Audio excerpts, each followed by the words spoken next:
Hello students and welcome back to my channel. Let's start with today's topic. So our today's topic is subject verb agreement. So without wasting our time, let us start. So students, देखिए topic ही हमारा अपने आप में ही हमें पूरी अपनी define बता रहा है। क्या? Subject verb agreement. मतलब किसका एग्रीमेंट? सब्जेक्ट और वर्ब का क्या एग्रीमेंट। और एग्रीमेंट का मीनिंग तो आप जानते हैं, किसी दो चीज़ों के बीच में जो एग्रीमेंट कर रहा होता है, like for this to this, like that to that. इस तरीके से जो हमारा एग्रीमेंट होता है उसे हम क्या बोलते हैं? Subject verb agreement. तो इतना तो आपको पता चल गया। अब इसकी प्रॉपर डिफ़ाइन देखते हैं।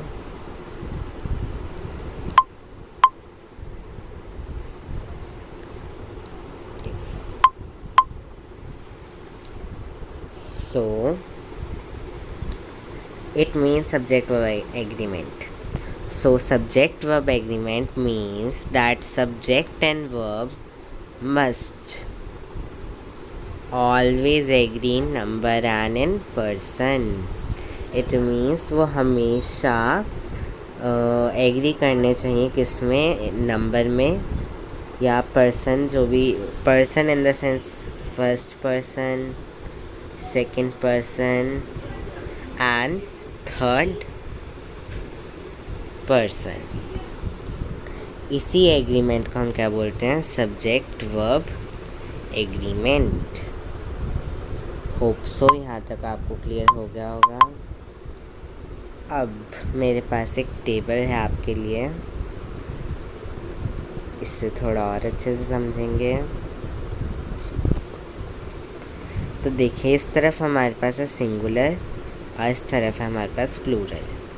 तो आप सबको पता है, जहाँ हमारा सब्जेक्ट सिंगुलर होता है वहाँ हमारी जो वर्ब होती है वो एस में जाती है, और जहाँ हमारा सब्जेक्ट प्लूरल होता है वहाँ हमारी जो वर्ब होती है वो एस में नहीं जाती।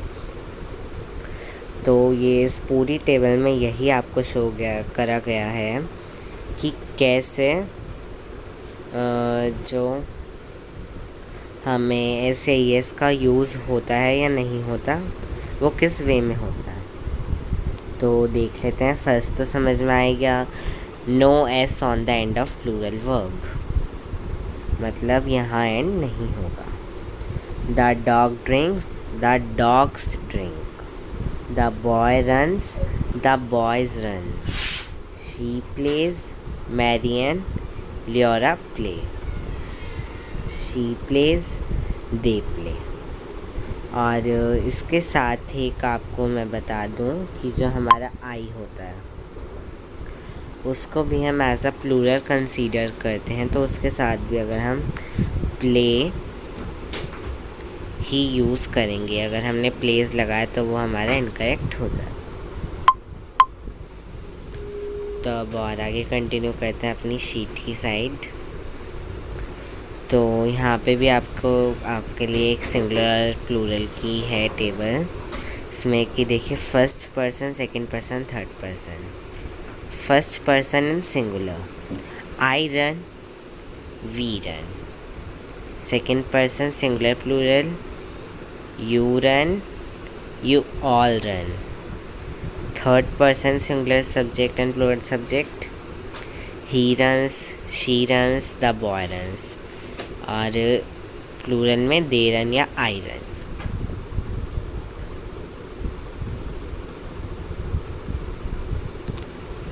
If subject is a singular noun or pronoun, it needs a singular verb. And if subject is a plural noun or a plural noun or a plural pronoun, it needs a plural verb. Simple। अगर जो हमारा subject है वो singular noun है, singular noun, noun you know better that it is a name of person, place, thing or anything.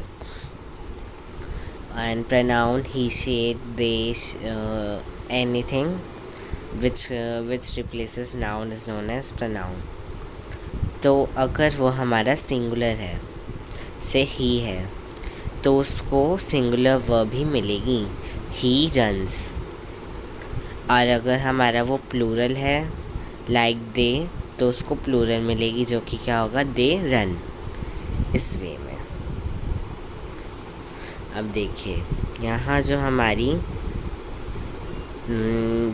Noun है वो क्या है, जो हमारी प्रोनाउन है वो क्या है, शी है। तो शी क्या है, हमारा सिंगुलर, तो इसको हमने क्या दी, सिंगुलर ही इसको हमने वर्ब दी, तो वो क्या बन गया, एन्जॉयज।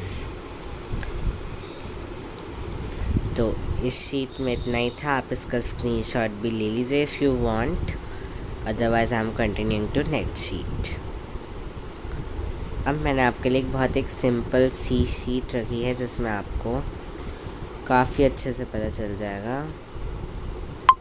कि एक्चुअली में सब्जेक्ट वर्ब एग्रीमेंट क्या वर्क करवाता है, क्या वो एरर्स गायब करवाता है हमारे सेंटेंस से, जिसकी वजह से बच्चे गलती कर देते हैं, और क्यों ये टॉपिक पढ़ना बहुत ज़्यादा कंपल्सरी है। So now just see,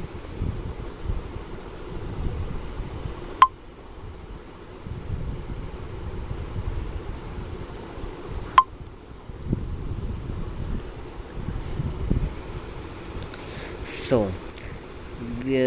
you betterly knows that we always uses I walk, I run, I eat।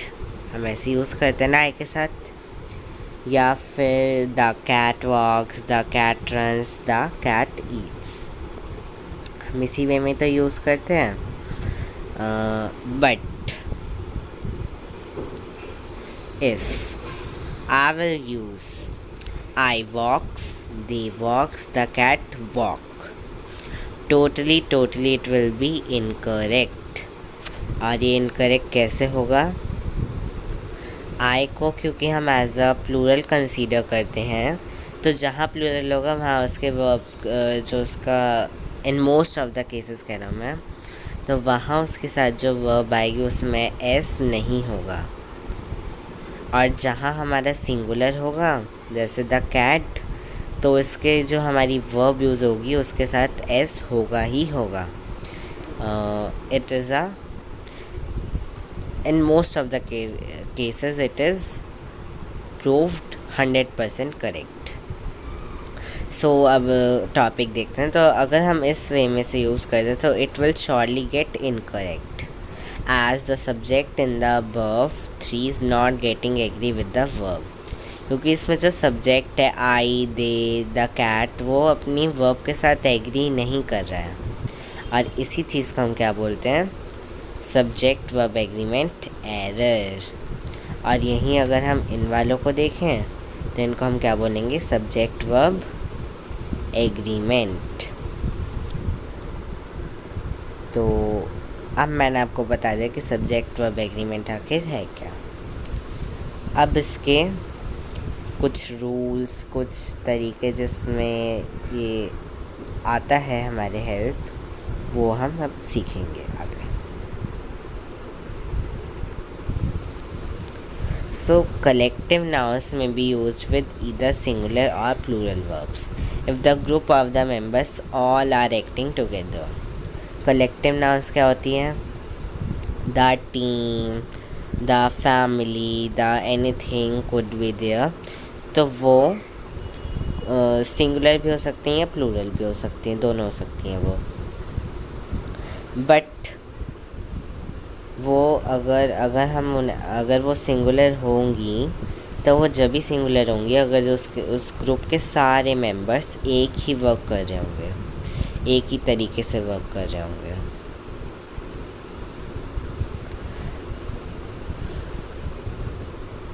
और अगर वो इंडिविजुअल वर्क कर रहे होंगे तो वो क्या होगा, प्लूरल वर्ब। अब देखिए जैसे आर टीम हैज़ वॉन, हमारी टीम जीती, तो पूरी टीम जीती, not an individual won, not he, she, anyone won, the whole team won. That is why we have used has here. as singular.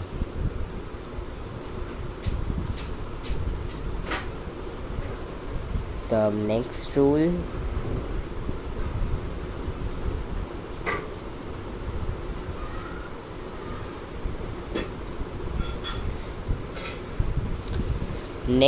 है हमारा two or more subjects joined by and.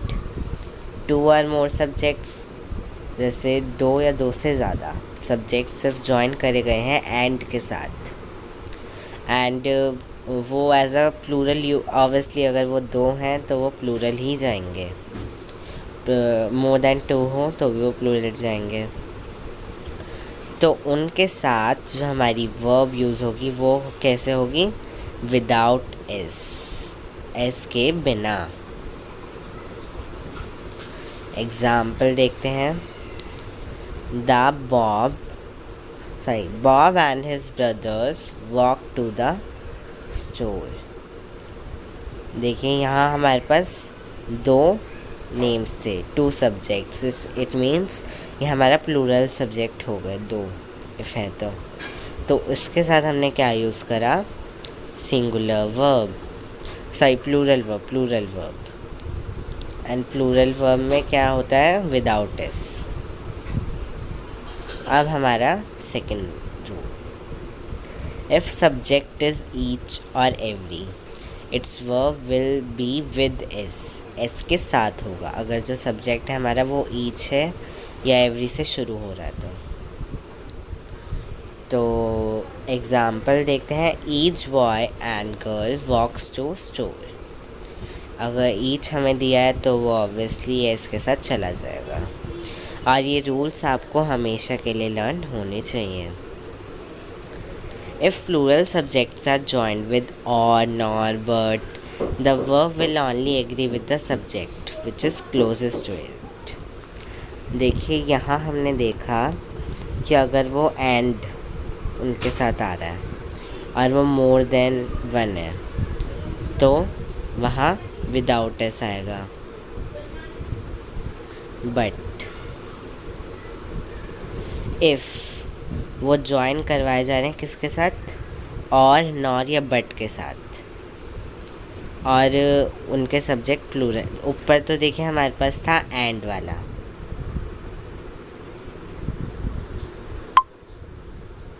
ऊपर जो हमारे पास था वो क्या था? एंड के साथ अगर वो कंबाइन करवाए जा रहे हैं तो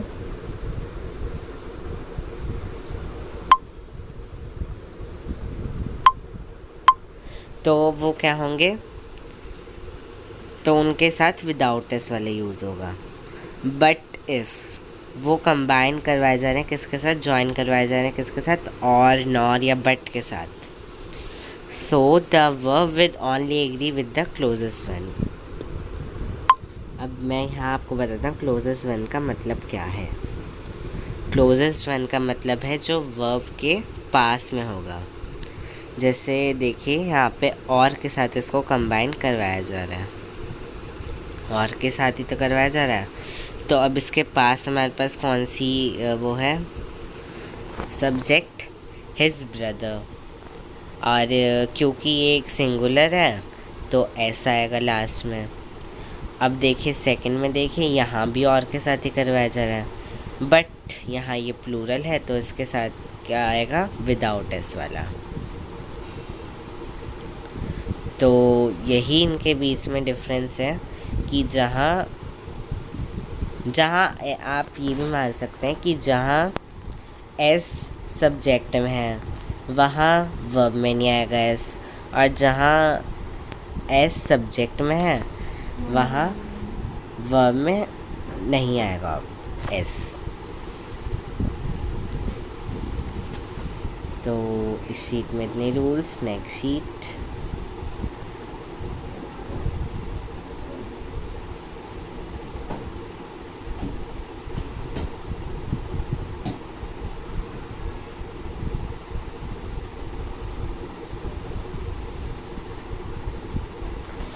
indefinite pronouns are singular and take a verb that end with is.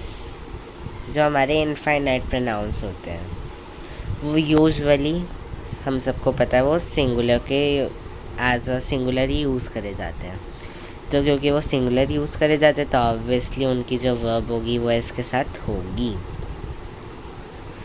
तो एवरीवन हमारा है इनफाइनाइट प्रोनाउन, एवरीवन, एवरीवेयर, इस तरीके से जो भी होते हैं हमारे उनके साथ क्या होगा, एस वाला आएगा।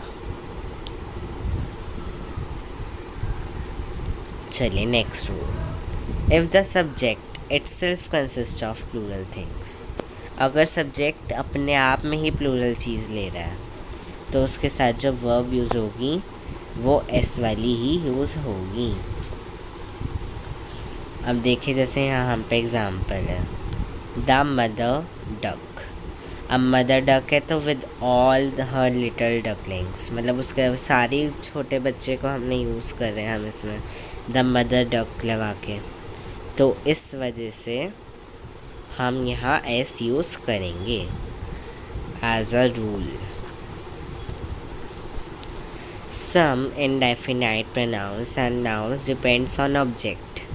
कुछ इंडेफिनाइट प्रोनाउंस जो होती हैं वो किस पे डिपेंड करती हैं, हमारे ऑब्जेक्ट पे, and mostly they are related to numeral और क्वांटिटी, और वो ज़्यादातर न्यूमरल या क्वांटिटी के बेसिस पे रिलेट करती हैं, जैसे कि ऑल, हाफ, सम, नन, मोस्ट एक्सेट्रा, इस तरीके से। चलिए इसका एग्ज़ाम्पल देखते हैं, सम आर गॉन। तो यहाँ पे जो हमारा गॉन था तो इसमें हमें क्या करना होता है, बेसिकली हमें अपना सेंटेंस पढ़ के मीनिंग समझना होता है। जैसे आपको दे दिया जाएगा सम डैश गॉन, तो सम तो ऑब्वियसली सम में कुछ तो आएंगे, ऑन एक की बात तो हो नहीं रही है यहाँ पे, तो इस वजह से हम यहाँ आर यूज़ करेंगे। मैं और आगे बढ़ूँगा।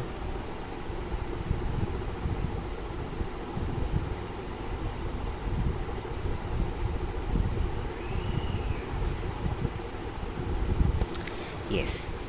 When a collective noun such as family, group, committee or class is subject, the verb will end in s. अगर कलेक्टिव नाउन है जैसे कि फैमिली हो गया, ग्रुप ऑफ थिंग्स हो गया, जैसे मैंने आपको पीछे एक टीम का दे के बताया था, तो अब मैंने हाँ वो सब बता दिए, फैमिली हो, ग्रुप हो, कमेटी हो, क्लास हो या कुछ भी हो एज अ सब्जेक्ट में और वो सेम वर्क कर रहे हैं, तो उनका जो वर्ब एंड करेगी वो किससे करेगी, एस से। My family with all my crazy cousins always walks to the store.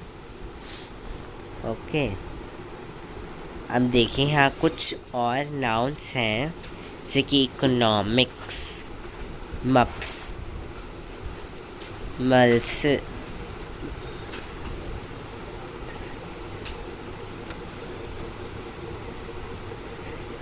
Meselson and news end in S. तो जो कुछ नाउन्स है such as economics, mumps, measles और न्यूज़, ये एंड किससे करेंगी, एस से, बट ये कंसीडर किस तरीके से की जाएंगी, एज अ सिंगुलर। क्यों? क्योंकि वो उसके जो हमारा जो क्यों करी जा रही है उसका आंसर भी हमें यहीं लिखा हुआ है। You can tell these as words are singular because if you take the S away you don't have a noun. अगर आप इनसे ऐसे हटा दोगे तो ये मीनिंग लेस हो जाएंगे। एग्ज़ाम्पल देखते हैं, इकोनॉमिक कितना अजीब सा लग रहा है सुनने में, न्यू, ये तो वर्ड ही चेंज हो गया, मीनिंग ही बदल गया। और देखिए यहाँ मप और यहाँ मील्स विदाउट एस, तो ये कोई सेंस नहीं बना रहे, कोई इनका प्रॉपर सेंस नहीं बन रहा है, तो इस वजह से इनको हम ये नहीं बोल सकते कि इनके साथ एस नहीं लगेगा, इनके साथ एस लगाना बहुत ज़्यादा कंपल्सरी है। अब देखिए इनके साथ जो हम यूज़ करते हैं वो क्या करते हैं, सिंगुलर नाउन, सिंगुलर वर्ब ही हम इनके साथ यूज़ करते हैं। Economics is her favourite subject. तो इकोनॉमिक्स हमने ऐसे ही लगाया, बट यहाँ हमने इज़ यूज़ करा है। देखिए आपको सारी चीज़ें बस रूल्स पढ़कर ही पता चल रही होंगी, इतने इजी रूल्स बनाए मैंने।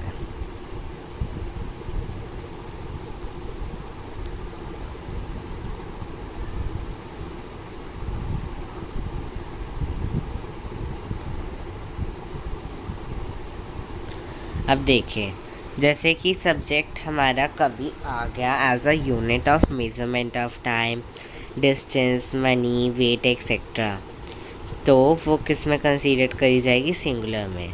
तो उसका जो वर्ब एंड करेगी वो किससे करेगी, एस से। देखिए समझने की बात इस पूरे कंसेप्ट में यही है कि अगर हमारा जो सब्जेक्ट है वो एज आपको सिंगुलर यूज़ करवा रहे हैं तो उसकी जो वर्ब एंड करेगी वो एस से करेगी, और अगर वो एज अ प्लूरल यूज़ करवाएं तो उसकी वर्ब एंड नहीं करेगी। In most of the cases it is happening. सब देखिए, 10 pounds of chocolate is too much to eat at once. 10 pounds as a singular इसको हमने कंसीडर करा, तो इसमें जो हमारी वर्ब आई वो क्या आई, is. In a question or in a sentence that begins with there or here, या तो कोई क्वेश्चनरी मतलब WH फैमिली का सेंटेंस, या कोई ऐसा सेंटेंस जो बिगिन कर रहा हो देयर और हेयर से, सो the verb will B often come before the subject. तो इसमें वर्ब जो है वो सब्जेक्ट से पहले आएगी, ना कि सब्जेक्ट के बाद। तो और वो डिपेंड भी फिर उसी बेसिस पर करेगी कि सब्जेक्ट जो है उसके बेसिस पे। देखिए example, where is my sweater. अब देखिए स्वेटर यहाँ पे हमारा सिंगुलर है, तो इसके साथ हमने अपनी सिंगुलर ही यूज़ कर दी verb. There are many sweaters. अब स्वेटर्स हमारा प्लूरल है, तो यहाँ पे हमने आर यूज़ कर दी अपनी वर्ब। अब देखिए जिरेंट्स, अगर जिरेंट्स यूज़ करेगा एज अ सब्जेक्ट तो वही सेम रूल्स फॉलो होंगे जो ऊपर अभी तक बताए गए हैं। कि जो हम यहाँ पे डक्स को देखेंगे, यहाँ पे हमारा एस यूज़ हो रहा है, हमने यहाँ पे डक्स को ले लिया सब्जेक्ट, तो डक्स के साथ जो डक्स है हमारा वो प्लूरल है, तो जो हमारी वर्ब आएगी वो ऑब्वियसली सिंगुलर आएगी, इज़। तो होप सो आपको यहाँ तक समझ में आ गया। अभी हमारा जो है ये लास्ट रूल है।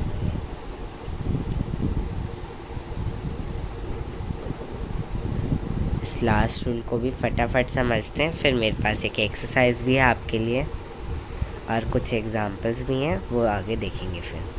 When using who, that or which, you must look to the noun these relative pronouns are referring in order to determine whether the subject is singular and will have a verb ending in s, or is plural and having a verb without s। मतलब जब हम use करेंगे who, that और which को, तो हम noun के basis पे जज करेंगे कि जो हमारा सब्जेक्ट है वो सिंगुलर है या वो प्लूरल है, और उसी के बेसिस पर फिर जो हमारी वर्ब एंड करेगी वो ऐसे या एस से उसी के बेसिस पर एंड करेगी। तब यहाँ हम देखें the girls who eat cake. अब देखें हमारा जो केक है वो सिंगुलर है, तो ये हमारी क्या है, नाउन है, तो इसके बेसिस पे हमने जज क्या करा, ये गर्ल्स। अब गर्ल्स हमारा यहाँ क्योंकि प्लूरल है तो इस वजह से जो हमारी वर्ब आ गई वो भी क्या आ गई, प्लूरल। सेम इस केस में हुआ है। तो देखिए ये हमारे लास्ट रूल अब हमारे ख़त्म हो गए हैं सारे। अब मैंने आपके लिए कुछ और एग्जांपल्स लिए हैं इन्हें भी आप पढ़ लीजिए। यस, ये कुछ एग्जाम्पल्स हैं। Here are some more examples for you. इन्हें आप खुद ही पढ़ लीजिए वीडियो पॉज कर करके। एंड आप इन सारी शीट्स का चाहे तो वापस जाके, चाहे आपका मन करे तो आप इन सारी शीट्स का स्क्रीनशॉट ज़रूर ले लीजिए, क्योंकि ये एक्चुअल में बहुत ज़्यादा बेनिफिशियल है। अब देखिए, मेरे पास कुछ एक्सरसाइज है आपके लिए। मैं नहीं पढ़ूँगा, आप खुद ही पढ़ लीजिए।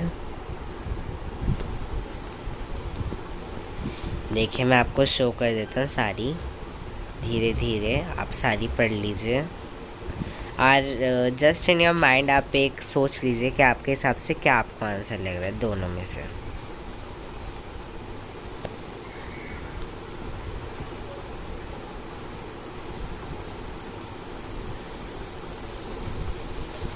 होप्स आपने पढ़ लिया होगा, नहीं भी पढ़ा तो आप वापस पीछे जाके पढ़ लीजिए वीडियो में। अब मैं आपको आंसर शो कर देता हूँ।